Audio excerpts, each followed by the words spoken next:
Hey Phobia fans, welcome back to Planet Phobia. Today we have another 5 interesting phobias to explore. So I hope you're having a wonderful day and keeping those phobias at bay. Let's get into it. Nyctophobia, fear of darkness. Name origin, nyctis, Greek for night or darkness. This phobia is very common, in children as well as in adults. The brain reacts to what cannot be seen, conjuring images of frightening and dreadful things. Sufferers will not step outside in the dark or even want to sleep alone. Families of these phobics also suffer from their condition, losing sleep themselves and watching the phobic become anxious and high-strung.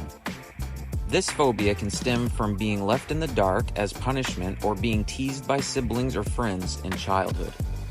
Typically, horror movies or any other scary activity, like visiting a graveyard or going on a haunted hayride, take place under the cover of darkness, spiking a phobic's blood pressure. Many traumatic events take place during the night.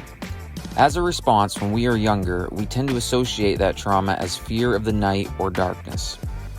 This phobia can be hard to shake and often persists into adulthood. Symptoms in childhood can be thumb-sucking and bedwetting. Young phobics may seem clingy and refuse sleep unless a parent accompanies them. Also, the need to keep the door open and use a nightlight is very common. As we know, phobias that cause a lack of sleep can be very detrimental, having a whole host of nasty side effects like fatigue and nausea. Also, slowing our cognitive abilities and lowering our productivity. A constant need to check the closet or under the bed for any boogeymen is a nightly habit for any poor soul who has nyctophobia. Globophobia, fear of balloons. Name origin, globo, Greek for spherical. This is a pretty rare phobia, and the phobic can often be ostracized for having what many would view as an irrational fear. But as we've learned, most phobias are irrational or a survival mechanism. It isn't so much the inanimate object itself, but how our brains shape our ideas and responses to them. So this one can be a general fear of balloons, or it can become very specific. Some phobics might be triggered by the sight, touch, or smell of a balloon, while in others it's just the loud sound of a balloon popping.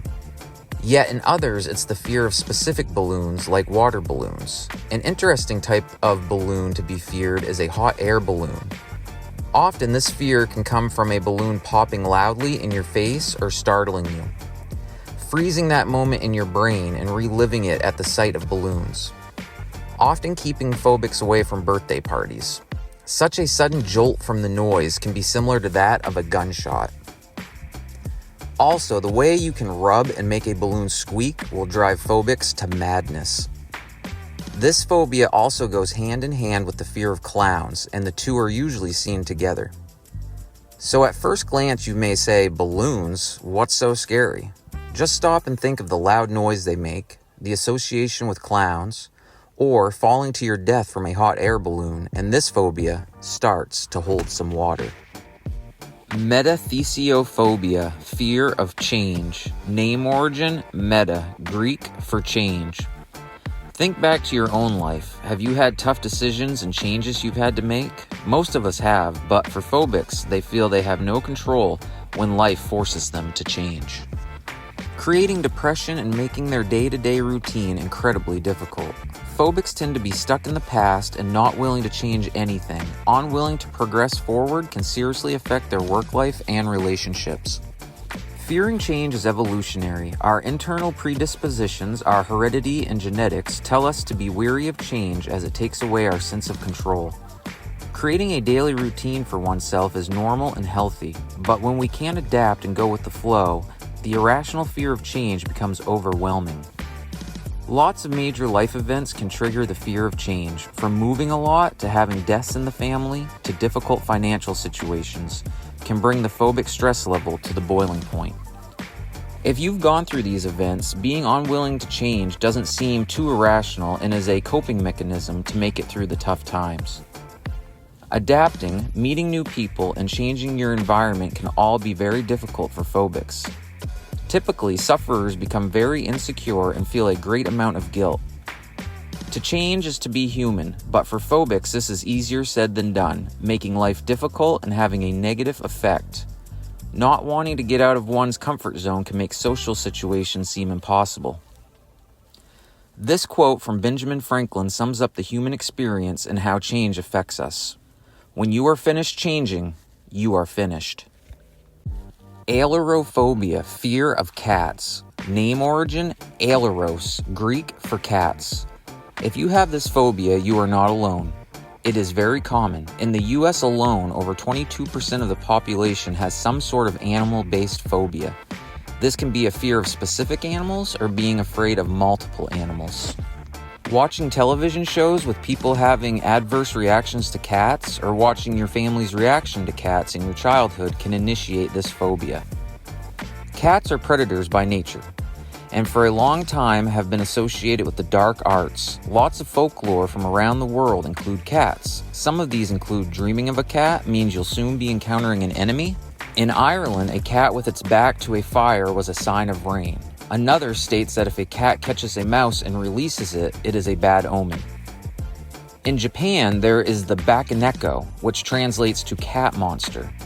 It is a yokai or Japanese spirit. It would take the appearance of a long-tailed cat.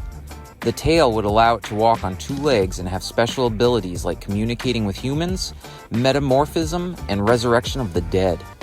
The bakaneko would harness these abilities to kill its master. The Egyptian culture deified cats and even mummified them. Harming cats was a punishable offense. People with this phobia will avoid cats at all costs. They will be very nervous if they see a cat and will run away. Theophobia, fear of God. Name origin, theology, Greek for God or religion. The Bible says you should have a healthy fear of God for betterment of life, but sometimes this can get out of control and lead to this phobia. Strangely, many believe atheists have this fear, but on the contrary, it affects mostly believers with a deep passion for the Lord, but they do this to such an extent that they develop a great fear of Him.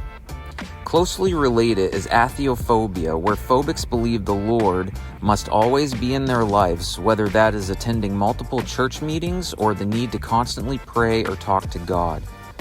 Making a mistake as a child, like bad grades or picking on a sibling, could have someone tell you you'll be feeling God's wrath or that you'll have bad karma. Mild cases of this tend to fade away by the time we hit our teens, but it can persist into adulthood. Most phobics love God and want Him in their lives, but places of worship or moral dilemmas can fill them with dread and panic. This phobia is a double-edged sword. They want the love of the Creator, but fear His wrath. Thanks for watching. Please subscribe. Check out the other videos in this series. Leave a comment and keep watching to see if we discuss your phobia.